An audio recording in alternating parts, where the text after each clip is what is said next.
Negeri ini memanggilmu kawan, belajar bergerak berbagi untuk.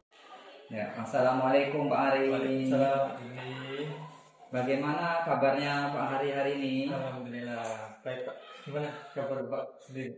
Alhamdulillah, kalau saya sendiri baik Pak. Kebetulan juga hari ini dalam keadaan sehat Pak. Gini Pak Ari ya.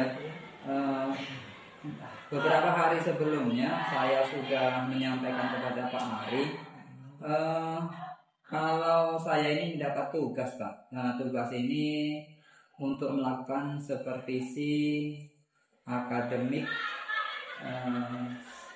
akademik Pak Ari. Nah, untuk supervisi akademik ini Pak, ini kita ini ada 3 tahapan Pak ya, yang akan kita lalui. Yang pertama itu ada tahapan pra observasi. Nah, kemudian yang kedua nanti akan pelaksanaannya itu nanti berarti tahap observasi. Dan yang ketiga nanti ada namanya tahap pasca observasi atau tahap setelah pelaksanaan observasi.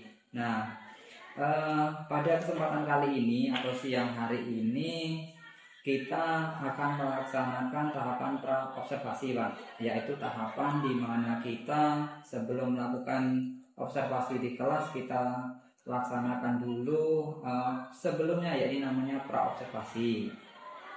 Nah, di mana harapan kita sama-sama di siang hari ini Pak, kita ini saling berdiskusi, saling tukar pikiran lah Pak ya, terkait bagaimana kesiapan Pak Ari untuk melaksanakan supervisi nanti Pak. Jadi kita persiapan apa saja nanti kita siapkan dalam pra observasi ini Pak. Nah itu. Dan juga agar pelaksanaan supervisi Pak Ari nanti berjalan dengan lancar dan tidak ada hambatan Pak. Jadi pas nanti sudah observasi, ketika sudah kita mempersiapkan betul-betul, nantinya pas observasi kita sudah tidak ada hambatan lagi Pak, dan semoga bisa berjalan dengan lancar Pak. Nah itu. Selain itu juga Pak ya, untuk bisa juga untuk meningkatkan kemampuan Pak Ari dalam bidang akademik Pak ya, pengetahuan serta pengalaman Pak Ari bisa bertambah di dalam proses pembelajaran Pak. Nah itu. Jadi hari ini ya Pak, kita akan melakukan kegiatan observasi. Maka saya sampaikan dulu terlebih dahulu mengenai tujuan supervisi itu apa Pak. Nah ini tujuan supervisi itu Pak ya, bisa untuk mengembangkan diri kita sebagai seorang pendidik atau tenaga pendidik Pak, terutama di sekolah kita Pak. Kita cakupan kita ya ini khusus untuk anak-anak didik di sekolah kita Pak. Jadi kita bisa mengembangkan kemampuan kita, bisa meningkatkan kemampuan kita dengan melakukan kegiatan supervisi Pak. Nah kira-kira nanti Pak ya, Pak Ari kan mengajari beberapa kelas, dari kelas 7A sampai kelas 7 apa Pak Ari? Dari 7C sampai 7E. Iya, dari kelas 7C sampai kelas 7E. Nah ada 3 kelas. Nanti Pak Ari kira-kira pas kita melakukan supervisi nanti, Pak Ari ngambil kelasnya mana nanti Pak? Untuk besok kita supervisi di kelas 7D. Oh di kelas 7D. Itu memang jadwal Pak Ari di sana atau bagaimana? Iya, pas jadwal saya. Oh, kebetulan pas jadwal saya berarti pas. Oke lama. Nah, kelas kita sudah kita tentukan bahwasanya besok kita di kelas 7D. Sekarang besok itu pas pelaksanaan supervisi, materi Bapak nanti apa Pak? Tentang apa materinya nanti? Untuk materi kita ke bab 2 Pak, masih di bab 2 mengenai zat dan perubahannya pada materi perubahan fisika dan kimia. Oh, materinya berarti perubahan fisika kimia Pak ya. Tentunya terkait dari materi ini pasti nanti kan ada tujuan yang hendak dicapai nih Pak oleh peserta didik nanti atau oleh murid. Kira-kira Pak, tujuan apa yang hendak Pak Ari capai melalui materi ini Pak nanti besok Pak? Oke, untuk tujuan pembelajaran mengenai apa ini tadi perubahan fisika dan kimia, tujuannya yang jadi peserta didik ini dapat mengidentifikasi perubahan fisika dan kimia pada kehidupan sehari-hari, sehingga bisa apa ya, ininya mereka bisa tahu lah apa perubahan fisika dan kimia dalam kehidupan. Oke Pak, luar biasa ini Pak ya. Perubahan fisika dan kimia dengan tujuan tadi mengetahui, mengidentifikasi Pak ya, mengaitkan dengan kehidupan sehari-hari ya, luar biasa. Nah, kira-kira berdasarkan tujuan ini Pak ya, kira-kira area mana Pak yang mau dikembangkan nantinya Pak? Untuk area yang dikembangkan di sini ya berdasarkan tujuan yang tadi saya terjabar di depan tadi, tujuannya kan siswa-siswi dapat mengidentifikasi perubahan fisika dan kimia dalam kehidupan sehari-harinya. Di sini saya ingin menekankan bahwasanya IPA atau ilmu pengetahuan alam itu dekat dengan mereka sendiri. Dan yang kedua, saya ingin mereka bisa bekerja sama, berkolaborasi untuk memecahkan suatu masalah yang ada di lingkungan sehari-hari, lingkungan kehidupan. Alhamdulillah kalau begitu Pak. Nah, kemudian lanjut lagi, kira-kira kalau sudah menentukan area yang mau dikembangkan, terus bagaimana cara atau strateginya yang akan digunakan dalam rancangan pembelajaran untuk pembelajaran besok Pak? Ya.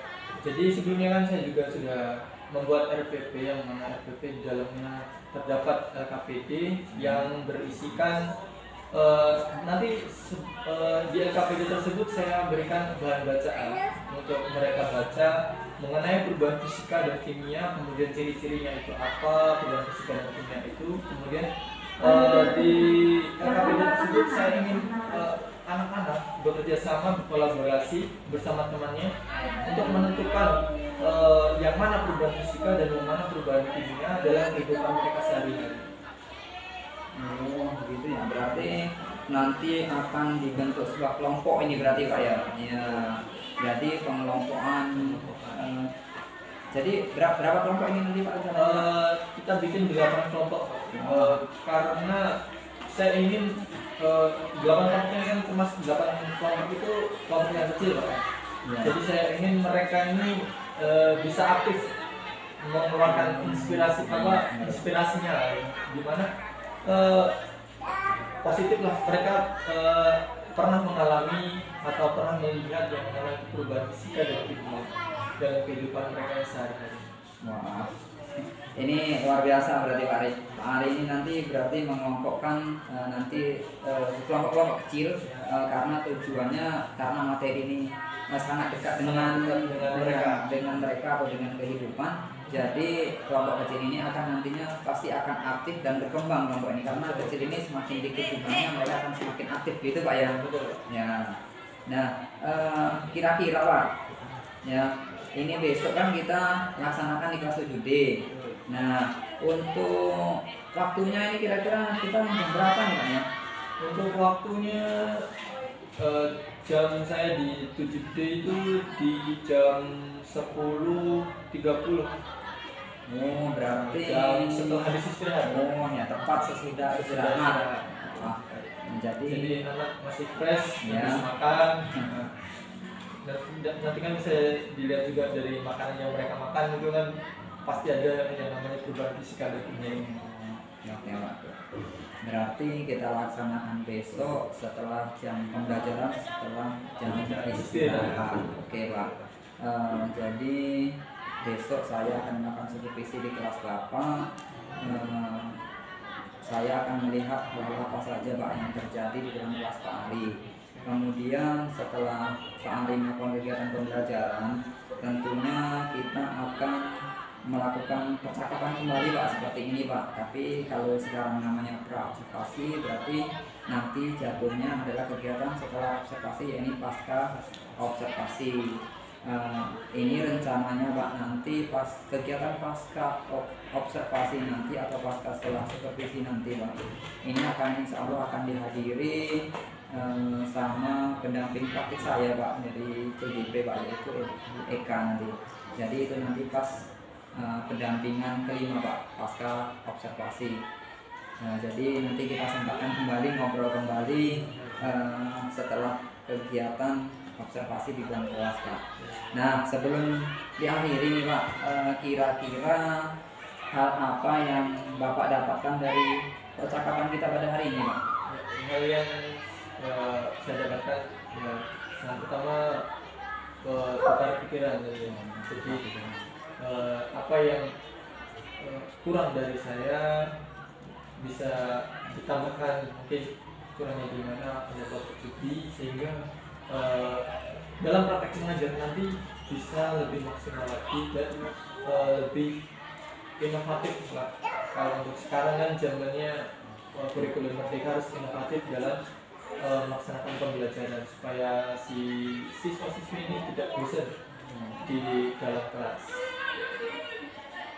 Ya bagus sekali Pak ya, berarti gambarannya ini Pak Ari tadi mendapatkan bahwasanya kita saling berkolaborasi Pak ya, cakap-cakap tadi Pak Ari juga sudah mendapatkan hasil nanti kira-kira gimana strategi di dalam kelasnya supaya anak tidak bosan tadi kan, yang harus pembelajaran yang inovatif, modernnya bagaimana, strateginya bagaimana, kemudian juga nanti pasti ada medianya juga, nah ada media pembelajarannya juga. Nah terima kasih Pak Ari ya sudah meluangkan waktunya dan sudah bersedia untuk berbincang-bincang dengan saya di kegiatan pra-observasi ini. Jadi saya ucapkan nanti sampai bertemu kembali di kegiatan observasi di kelas 7D besok Pak. Nah itu ya Pak Ari, sampai di sini dulu Pak Ari percakapan di pra-observasi kita Pak Ari ya. Sampai bertemu di kegiatan observasi nanti. Saya akhiri. Wassalamualaikum warahmatullahi wabarakatuh.